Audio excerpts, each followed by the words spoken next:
Hey guys, we're out here and I'm always in hotwater.com early in the morning on July 6th out here in Rincon, Georgia, trying to get caught up as you know, all the boats going out, trying to get more boats back in for you guys still trying to catch the summer. And don't forget, September fishing is coming, and I got something pretty good for you right here, and hopefully you'll like it. I know I do. What we're showing out here is a 2005 Key Largo 180cc with a Yamaha 90 on it, probably somewhere between 175 and 250 hours.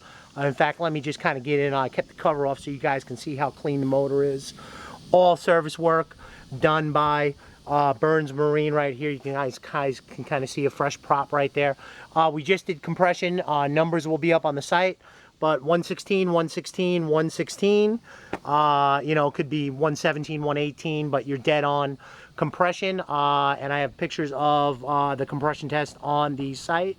And we're hailing with a Yamaha 90 TLR. Second owner, purchased in about 2008, 2009. Got the vessel in excellent condition with very low hours, and basically uses it you know, 6 to 8 times a year for a couple fishing escapades. So, you know, you have a low hour boat with a real solid, you guys know I do. I love those 90 Yamahas, and your compression is really, really good, so you have no issues there. Obviously, we would sea trial the vessel. So what I'm going to do is kind of just walk around and give you the you know, what you can see, what I can see. First thing I do want to point out is the trailer, readable VIN, is going to need a little bit of work. The bunks need to be recarpeted. Tires are in great shape.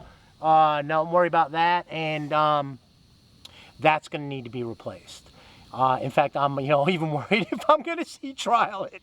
And that's going to hold. I think we'll be okay for a couple of times, but you're going to have to go down to West Marine or one of the trailer shops and just pop that out and pop a new one in. You know, not a big deal, but I wanted to just kind of point that out. So kind of keep that in mind. That's really my only complaint as far as that goes. You know, this vessel's been used mostly in the Savannah River. I want to kind of move up here, as you guys can see, up near the bow eye. You got a nice chip right in this area, as a lot of guys will get coming in hot.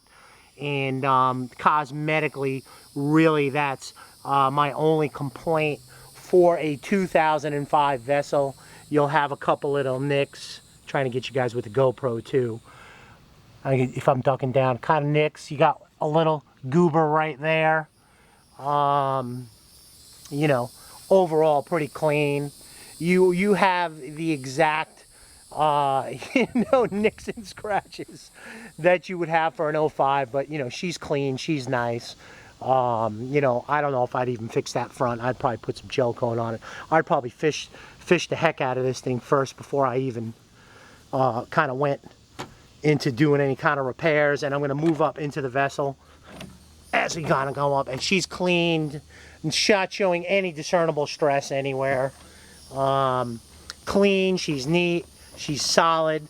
You know, I've been through it, no soft spots. As you guys can see, there is the cushion for the front. You know, you have your cooler. You know, your aerator works, your bilge pump works. This was actually a wood piece. There's nothing behind there. That was just basically installed to hold rod holders. I'd just pop that off and be done with that.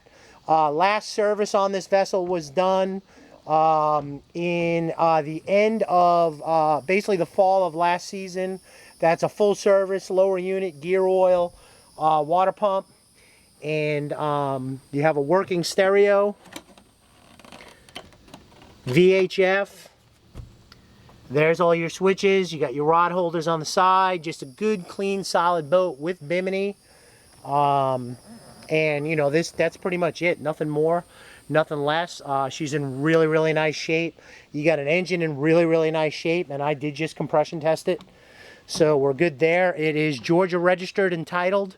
The registration card would be the title. If we're going into South Carolina, then you would have to you know, title your motor, take a picture of the serial number and the hull ID. Keep that in mind. I can walk you through the process. prop, if I didn't even ask, basically that prop looks brand new. So you're good there. And really my only other note of interest, I just want to kind of walk you guys over into the bow cushion. As you can see, in good shape. Yeah, you got a little bit of fading and wear right here. Bimini appears to be in real nice shape as well. Everything, price is going to be listed up on the site. The only thing is not going to come with this vessel, but is available for purchase, is this Raymarine Dragonfly 7. This was purchased back in, I think, August or September of last year for about $650 to $700 new. Been barely used. The seller will offer it in the sale at $500. This is not up for negotiation to purchase the boat. This is a separate purchase. If you want it, you can have it. If you have your own electronics, then you don't need it. He's going to leave the transducer in the hull because on his next boat, he's going to go with a through-hull transducer. So if you want it, it's $500 separate of the sale. I don't want to discuss it. Just tell me if you want it. Then we'll add $500. If you don't want it, then it doesn't exist. And we're just going to kind of keep it that simple. He did just purchase it and doesn't really want to let it go. But if it's important to you, then we can kind of talk about that on that aspect. So anyway, Rob out here, and I'm always in hotwater.com in Rincon, Georgia, which is about 45 minutes from me. So if you want to sea trial the boat, obviously we need to have a contract in place with a deposit. Offers are welcome with a deposit to present to the seller, and we can kind of move forward for the year. For all my Bluffton people, I have no problem bringing the boat there to you, and we can sea trial and close out right there. So anyway, Rob at I'm always in hotwater.com, wishing you guys a great and safe boating day.